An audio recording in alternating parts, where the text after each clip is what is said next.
Mesdames et messieurs, vous qui nous regardez en cet instant, un grand bonjour, que Dieu vienne tous vous bénir. Mon nom est David Suarez. Je viens introduire le spectacle de la foi, qui est une émission qui passe toujours à cette heure-là. Nous venons vous apporter une parole positive, la parole du changement, la parole qui vous permet d'obtenir un différentiel dans votre vie. C'est un différentiel pour les personnes qui aiment Dieu et les personnes qui n'ont pas encore compris qu'elles peuvent avoir quelque chose de grand en Dieu. Cela existe. En vérité, Dieu l'a toujours voulu. Le dessein de Dieu, selon le livre des Éphésiens chapitre 5, est que les personnes viennent se remplir avec lui.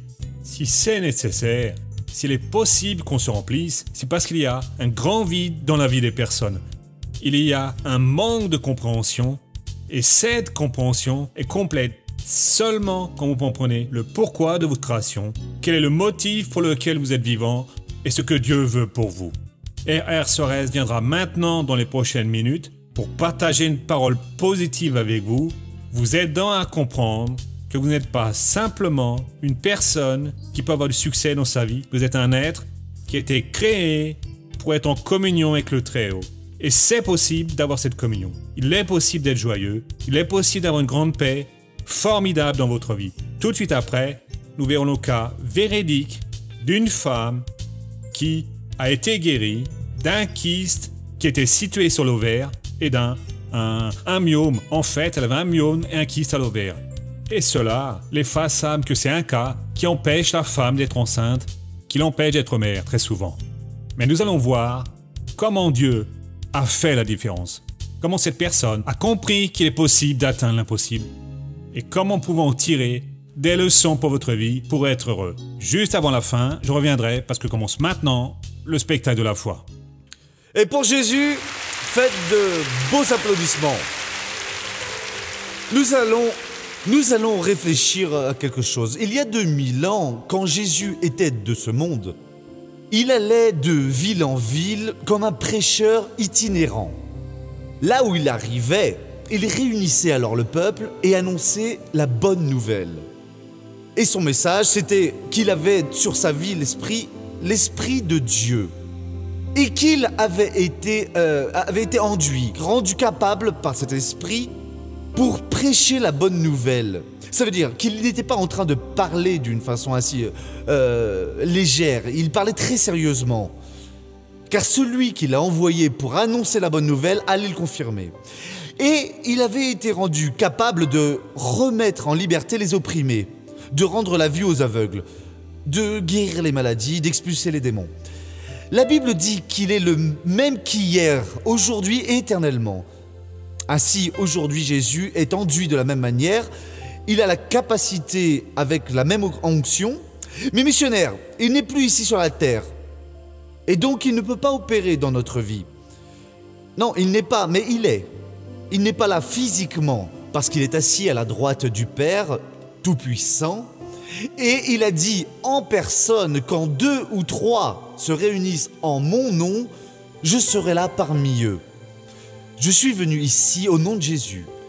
Si vous êtes venu ici au nom de Jésus, nous formons le quorum minimum pour que Jésus se fasse présent. Parce que là où 2 ou 3 sont rassemblés pour mon nom, je suis au milieu d'eux.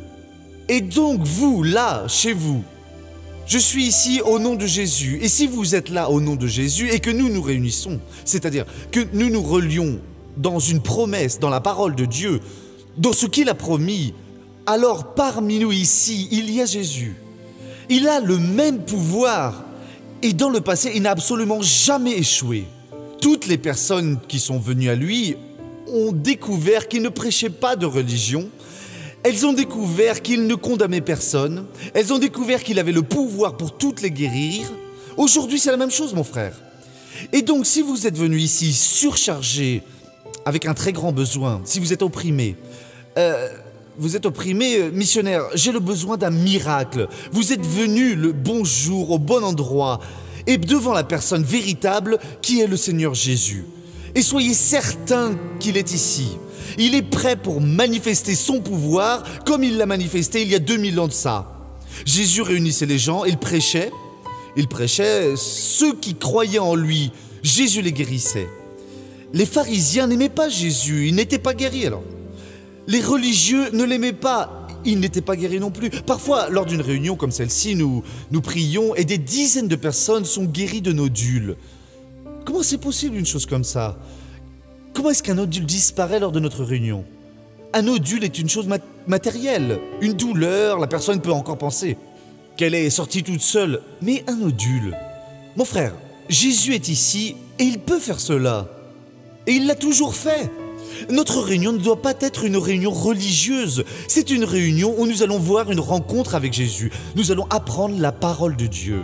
Ces derniers jours, je vous ai parlé des Éphésiens, chapitre 5, le verset 18, qui est un enseignement spectaculaire donné par l'apôtre Paul sur ordre du Saint-Esprit.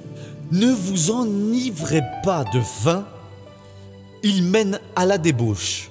Au contraire, soyez remplis par l'Esprit. Esprit ici est en majuscule, c'est le Saint-Esprit. Et donc ce sont des choses distinctes. Le vin est une chose matérielle, la doctrine de l'homme est une chose matérielle. Et tout cela provoque des disputes. On commence à parler à propos des usages et des coutumes. On ne peut pas marcher ainsi, on ne peut pas se vestir comme ceci, on ne peut pas couper ses cheveux comme ça, on ne peut pas faire ceci, on ne peut pas faire cela, il faut garder ce jour-ci, ne garder celui-là. Cela, Dieu n'en veut pas. Rien de matériel qui nous enivre.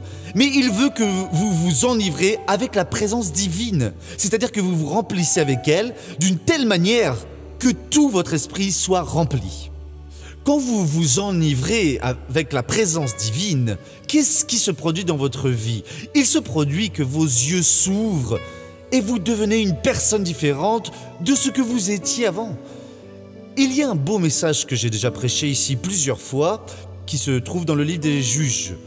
On va voir là que la nation d'Israël, tout le pays d'Israël, ils étaient dans une situation très difficile. Il y avait un peuple ennemi à cette époque-là qui voulait détruire complètement cette nation.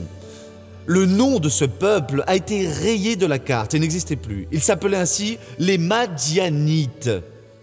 Ce peuple de Madian les envahissait tous les ans au moment de la cueillette. Les gens plantaient et quand ils allaient cueillir, ceci apparaissait. Et qui cueillait? C'était les Madianites. Ils prenaient tout pour eux et les enfants d'Israël restaient sans rien dans leur poche, dans la misère terrible. Mais pourquoi cela arrivait-il? Parce que ce peuple s'était éloigné de Dieu. Voyez, quand une personne s'éloigne de Dieu, elle peut même faire partie de l'Église. Aller à l'Église, mais la parole de Dieu n'agit pas avec lui ou avec elle. Les conseils de la parole de Dieu, elle les laissait passer. Elle ne veut pas savoir de quoi Dieu parle. Elle est loin de Dieu. Quand vous êtes loin de Dieu, vous êtes loin de la lumière. Et celui qui est loin de la lumière est dans l'ombre. Les forces infernales, les mauvais esprits agissent dans l'ombre.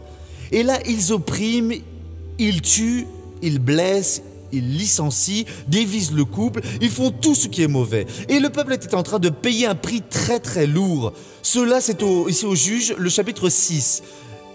Dit ainsi, les Israélites firent ce qui déplaisait au Seigneur, et le Seigneur les livra à Madian pour 7 ans. Ensuite, ils ont commencé à se réveiller. Mais attendez un peu, pourquoi est-ce que nous souffrons tant? 7 années de misère. Dans le verset numéro 7, lorsque les Israélites crièrent vers le Seigneur au sujet de Madian, ils ont commencé à prier, à faire des réunions de prière. Dieu, nous ne pouvons plus endurer ça. Dieu, fait quelque chose. C'est comme dans certaines familles, après qu'un membre de la famille ait eu un accident, qu'il meure, ou qu'il aille en prison, ou qu'un autre soit opéré, c'est là que la personne se réveille. Oh mon Dieu, j'ai abandonné Dieu. Oh mon Dieu, j'ai une religion. Oh mon Dieu, j'ai mal agi. J'ai même accepté certaines choses pas correctes parce que ça m'avantageait. Maintenant, je suis réveillé. Dieu, pardonne-moi. Donne-moi une issue. C'est ce qu'ils ont fait. Et il y en a qui ne voient pas cela.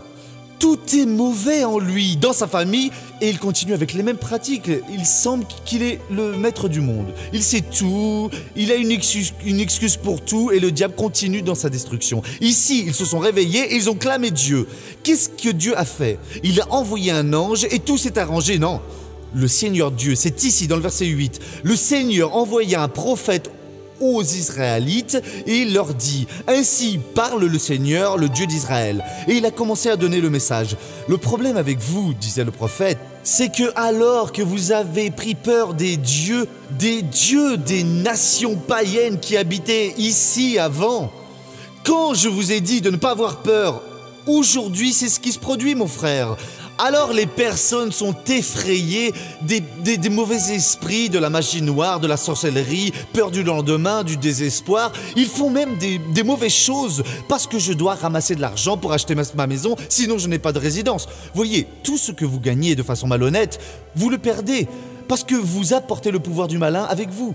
Si c'est pour avoir une chose sans garder la tête haute, eh bien ne l'ayez pas. Mettez toujours cela dans votre tête et dites « Non, je vais avoir ce que Dieu me donnera ». Les autres choses, je ne veux rien savoir. Et donc ce prophète a parcouru toute la terre en prêchant. Il y avait un jeune qui était d'une famille nombreuse. Il était le Benjamin. La famille avait 13 enfants.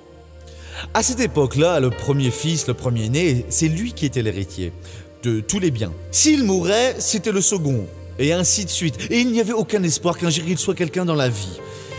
Mais il a écouté la prêche, de même que vous l'écoutiez au milieu de milliers de personnes. Et en écoutant, il a tiré des conclusions. Le Saint-Esprit l'a aidé à comprendre. Voyez, si Dieu raconte ceci, et si moi je m'unis à Dieu, je vais vaincre ces Madianites. La décision que la personne prend quand elle entend la parole de Dieu, c'est ce qui marque. Il s'est procuré un terrain. Les gens disaient « Ne fais pas de ça, je vais le faire ». Il a nettoyé le terrain, l'a labouré entier, il a semé du blé, et est allé regarder le puits tomber, cette petite plante qui naît, c'est si beau, hein. Et puis l'herbe a poussé, tout le champ est devenu vert, le blé a poussé, et il était très heureux, mais les voisins disaient ainsi, ce garçon est dingue. Les Madianites vont venir et vont en finir avec tout ça. Alors le blé a commencé à sortir, de grands et beaux épis blonds, le blé prend une teinte dorée quand il devient mûr. Alors il a commencé à récolter et à le moudre pour le cacher avant que les Madianites arrivent. Et voyez ce qui est arrivé ici. Ici dans le verset numéro 11. Puis le messager du Seigneur vint s'asseoir sous le térébinthe d'Ophra qui appartenait à Joas l'Abiésrite. Gédéon, son fils, battait du froment au pressoir pour le mettre à l'abri de Madian. L'ange de Dieu, faites attention mon frère, il vient, il s'assoit et reste aux côtés de toute personne qui agit selon ce que Dieu révèle à son cœur par la parole. Vous pouvez donc même rester sans aucune protection de Dieu. Vous pouvez être le pire envoûteur du monde, celui qui ne travaille qu'avec le diable, quelqu'un de vraiment mauvais. Mais quand vous écoutez la parole de Dieu et qu'elle touche votre cœur et que vous dites « Non, à présent je vais marcher droit et je vais travailler avec Dieu », à ce moment-là, l'ange de Dieu reste à vos côtés. Le psaume déclare ainsi « Le messager du Seigneur dresse son camp autour de ceux qui le craignent et il les délivre. » Et donc il est resté là pour protéger, garder. Et Gédéon ne le voyait pas, on ne voit pas l'ange de Dieu. Et alors il battait du froment, il travaillait dur, il cachait, il allait, revenait, battait encore, il coupait, il faisait du travail correctement. Et puis soudainement, le verset 12. Le messager du Seigneur lui apparut et lui dit « Le Seigneur est avec toi, vaillant guerrier. » Quand il a dit cela, je pense que tous les cheveux de Gédéon se sont dressés. Vous imaginez? Tout d'un coup, apparaît un ange et il vous fait une déclaration comme cela. Bon, à moins que je ne sois pas sensible à ça, hein. Gédéon s'est tourné vers l'ange et il a dit ainsi « Hé l'ange, ne plaisante pas avec moi, non. Dieu n'est pas avec moi. Il est avec toi, Gédéon. » Non, il n'est pas là. Si, non. Ange, le Seigneur n'est pas avec moi. Gédéon, le Seigneur est avec toi. Écoute bien, ange. Si Dieu était avec moi, comme tu me le dis, qu'en serait-il de ces Madianites? Voyez, moi avec Dieu, je les mettrais tous en déroute, mon frère. Voyez donc le verset 14 ici. Le Seigneur se tourna vers lui, l'ange était Dieu lui-même, et dit « Va avec cette force que tu as, tu sauveras Israël de la main de Madian, n'est-ce pas moi qui t'envoie ?» Quand il a senti qu'il pouvait planter le blé, c'était déjà Dieu qui l'envoyait.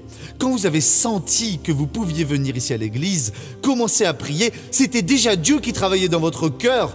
Dieu est avec vous pour dérouter ce mal qui est entré dans votre vie. Et il a dit, va avec cette force que tu as. Mais quelle force avait Gédéon? Sa famille était la plus pauvre, sur une terre de misérables. Où s'est-il procuré cette force? quand il s'est enivré avec le Saint-Esprit. Et quand s'est-il enivré du Saint-Esprit? Quand il a entendu la parole de Dieu. Pour s'enivrer du Saint-Esprit, il ne suffit pas de rester là à dire « Oh Dieu, je veux m'enivrer !» Cela n'existe pas, mon frère. Vous allez avaler un moustique si vous continuez à faire cela. Hein. Ouvrez la bouche, le moustique vient et entrez là, et vous le recrachez. S'enivrer du Saint-Esprit, c'est quand vous écoutez la parole de Dieu, et ensuite vous comprenez, et cela entre en vous, et vous donnez une force, et soudain vous êtes tout d'un coup plus puissant que cet ennemi qui jusqu'alors vous a piétiné par terre dans la boue, il s'est essuyé, et vous vous relevez. À présent, c'est avec moi au nom de Jésus. Vous allez prendre votre nodule, vous allez prendre votre hernie, vous allez prendre votre infection, votre inflammation, votre mal, tout ce que cette chose-là, et vous allez sortir à présent. Pourquoi? Vous êtes rempli du pouvoir de Dieu. Celui qui a dit qu'il avait la force, c'est le Seigneur Dieu en personne. Et où est-ce qu'il a obtenu la force? Quand le prophète prononçait sa prêche. C'est lors du spectacle de la foi que vous avez gagné cette force. Elle était déjà dans votre cœur, et à présent Dieu vient faire l'œuvre dans votre vie. Amen Jésus. Je veux que toutes les personnes qui ont mal maintenant et ne veulent plus de la douleur restent debout, car maintenant je vais prier pour vous au nom de Jésus. Missionnaire, je ressens une douleur dans mon corps et je veux me libérer de cette douleur. Et donc maintenant est arrivé le moment où vous croyez expulser ce mal au loin. Et il y a une chose, quand vous finissez de prier, ne vous asseyez pas, non. Attendez un petit peu parce que pour certains c'est un petit peu plus long. Mais le pouvoir de Dieu va terminer l'œuvre. Fermez les yeux maintenant et croyez. Alors vous êtes prêts pour être bénis, peu importe si cette douleur existe depuis longtemps. Père, j'entre au nom de Jésus en ta présence, en faveur de ces personnes qui sont ici, et je viens, ô Dieu, pour annoncer ta parole pour toutes ces vies, et j'ai la certitude, Dieu, que le Seigneur va toucher ces personnes, que maintenant le Seigneur va guérir, car le Seigneur va faire le miracle dont cette personne a besoin en ce moment. Et Dieu, c'est en ton nom que maintenant je vais utiliser l'autorité que le Seigneur m'a donnée et je vais exiger que ce mal sorte de cette personne. Et cela pour ta gloire. Et Père, j'ai la certitude que le Seigneur va faire cela. Oh mon Dieu, maintenant, oh esprit de maladie, toi qui as mis la douleur dans cette personne, toi qui as mis cette infection, cette inflammation, à présent je réprimande et j'ordonne. Sors de cet homme, sors de cette femme, prends ta douleur à présent, prends ton mal, je t'ordonne de sortir maintenant. C'est un ordre que je te donne. Au nom de Jésus-Christ, sors! Et vous dites Amen Jésus. Regardez-moi ici maintenant. Maintenant, respire à fond et voyez si le mal est parti. Monsieur. J'avais mal à la nuque, grâce à Dieu, au nom de Jésus, c'est passé. Depuis quand vous aviez mal? Ça faisait 2 jours. 2 jours. À vous ici. Une douleur au cervical, monsieur. Et là, à présent, c'est parti. Grâce à Dieu. Amen. Là, s'il vous plaît. Missionnaire, je ressentais comme des pointes ici. Grâce à Dieu. Maintenant, à vous. J'avais mal au dos, je ne supportais plus. Ça a été dur pour arriver jusqu'ici. Maintenant, je suis guérie au nom de Jésus. Ça a disparu là sur la galerie. Je ressentais une très forte douleur ici dans le dos. Et à présent, tout est passé. Là, à vous, s'il vous plaît. Je porte un pacemaker et cette nuit, de hier pour aujourd'hui, j'ai eu très mal. Et je suis arrivé ici en ayant très mal. Et après cette prière, c'est passé. Jésus a opéré. Merci bien. J'avais une forte douleur à l'estomac depuis longtemps et grâce à Dieu maintenant c'est passé. Là sur la galerie. Mal à la plante des pieds. Combien de temps? 1 semaine. Merci à vous. J'avais très mal au dos, au bassin. Grâce à Dieu, c'est passé. Là, s'il vous plaît. Mal aux genoux depuis 10 ans et mal aux dents. Amen. Fini. Gloire à Dieu. S'il vous plaît, à vous. Ça fait 3 mois que j'avais une douleur ici, au genou, et je ne pouvais pas marcher. Je prenais des comprimés pour atténuer la douleur. Et grâce à Dieu, ça va mieux. Maintenant, je suis soulagé.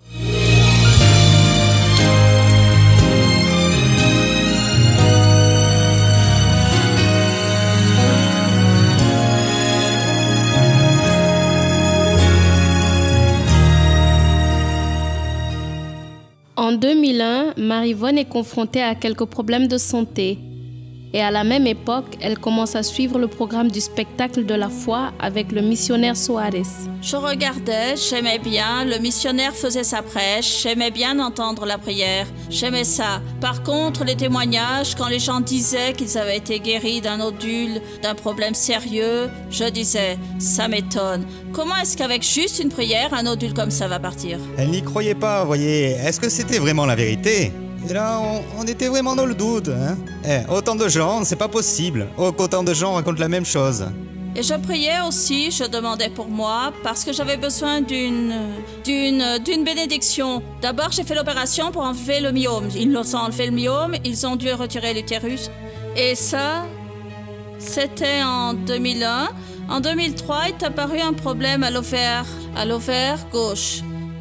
Et je priais, je regardais à la télévision le spectacle de la foi. J'implorais, mais je pense que mon manque de foi, ma foi n'était pas parfaite. Ce n'était pas une foi qui croyait en la vérité. Et donc, j'ai dû subir une autre opération. Un an après avoir fait l'opération, à notre grande surprise et pour notre malheur, il a fallu recommander tout ce processus de la maladie, la même chose, les mêmes sacrifices. L'ovaire droit présentait un kyste. Alors, le médecin a dit, vous allez faire les examens et nous allons devoir faire une opération.